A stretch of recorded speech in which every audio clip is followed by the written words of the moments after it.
Subscribe now. Press the bell icon. Never miss an update. If you like videos, please like and share your friends and family. Good morning all. Mrunmayee Joshi here. In today's spoken English session, let us learn about use of pronouns who, WHO, whom, WHOM, and whose, WHOSE.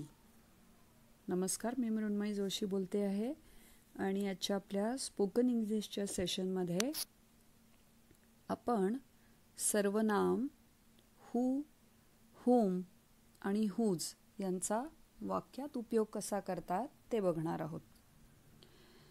काही वेळेस वाक्यातील उपयोगांमधनंच आपण grammar शिकत जातो. तर यावेळेस मी हू हे जे relative pronoun आहे म्हणजे संबंधित सर्वनाम त्याचा वाक्यात उपयोग कसा करायचा ते सांगणार आहे. त्यामागच्या ग्रामरमध्ये खूप खोलात न जाता आपण डायरेक्टली त्याचा उपयोग कसा करतात ते वाक्यातनं बघूयात. म्हणजेच स्पोकन इंग्लिश सेशनमध्ये आपण वाक्यातल्या उपयोगावरनं त्या प्रोनाउनची माहिती घेऊया. We use who, WHO. Who म्हणजे जो या अर्थाने इथे. We use who to refer to persons only. Who can be used with both singular and plural nouns.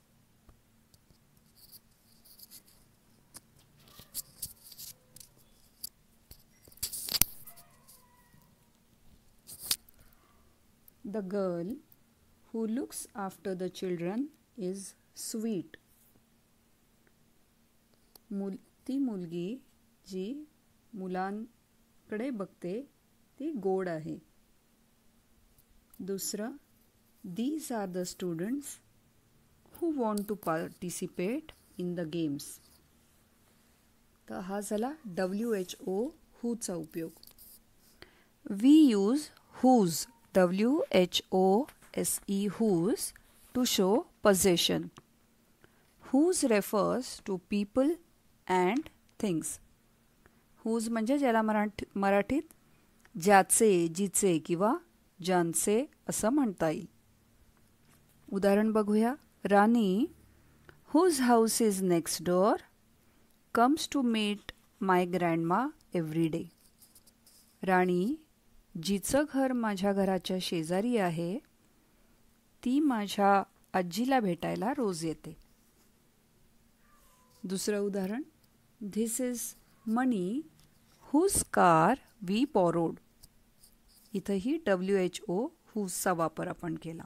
So whose refers to people and things. We use the pronoun whom, WHOM, whom, to refer to the object of a verb or a preposition. म्हणजे थोडक्यात ज्याला, आजीला, कुणाला असं जेव्हा आपण म्हणायचं असतं तेव्हा आपण whom या शब्दाचा वापर करतो. एक्झाम्पल घेते मी म्हणजे क्लिअर होईल. The boy whom everyone liked was elected monitor of the class.